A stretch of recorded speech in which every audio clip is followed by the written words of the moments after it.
What's up? Back home in Exodus, back home in Israel, 9 tribes of Israel. They made Exodus to exit from the house of bondage, and they made it the Lord ways the wind. He pulled back the Red Sea with a strong hand and an east wind. Moses had the staff and the 10 Commandments. Thou shalt not murder, thou shalt not steal, thou shalt not bear false witness or testimony, thou shalt not covet thy neighbor's wife, husband, maidservant, or manservant. Thou shalt honor your father and mother. Thou shalt not bow down to any false idols in the heavens above, the earth beneath, or the waters below. And thou shalt not take the Lord's name in vain. Thou shalt work 6 days, on the 7th day rest. And thou shalt follow the Lord your God with all your heart, all your soul, and all your strength. These are the commandments spoken to Moses out of the fire on Mount Sinai. Only Moses, the commandments were spoken to. He was ransomed as a child and put in the river, and he made a decision to do the hardest thing that he was going to ever have to do, to leave the Egyptians, to leave Pharaoh, to leave the house of the Egyptians, and to run and do everything that God's called him to do, being a young man with nothing, with no fears, with all fears, with no experience. But he had fear, and that's the God that I serve, the fear. The kingdom of God. It's a hierarchy. It's the lion. It's the lamb. It's the fish. It's the sparrow. It's the sea. It's the mountain. So go on the hardest walk with no way, no possibilities, and God is real. And he's going to be on that road. It's the hardest road that you'll ever have to take. And it's because God's always going to be wherever you go.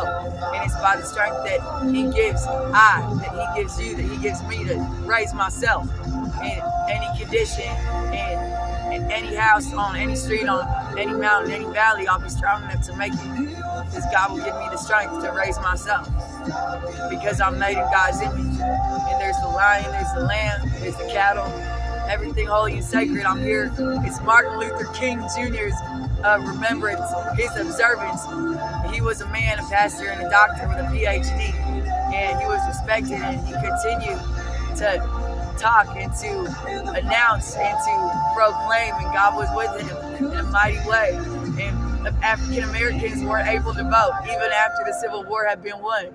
They still couldn't vote. Even after, they still couldn't vote. So here I am in Phoenix, Arizona, in the desert. Part of the day in the country I was born in, America, the United States of America. I choose to believe in the God of all ages. I choose to believe in the work that Dr. Martin Luther King has done. By his strength as a man, he walked and changed the world forever with his word. Dr. Martin Luther King's word, what he spoke, changed history forever. People believed in his word, and people are voting now. African Americans are voting to this day. They got their right to vote. And I know that I have to fight for my race and creed. There's nothing that ties or binds me to anybody in this world besides the word of the living God of all ages.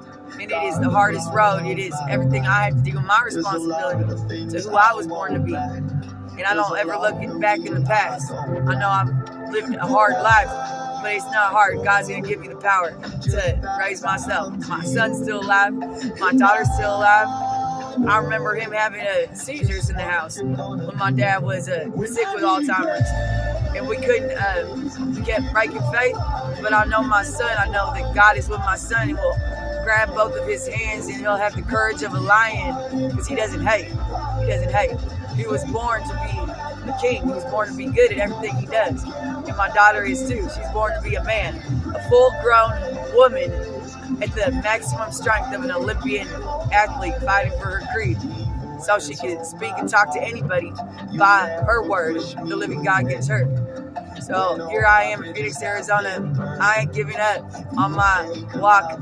And I know this is the walk that I'm in. This is the path that I'm on. It's not an easy path, but God's going to give me the strength to live each day.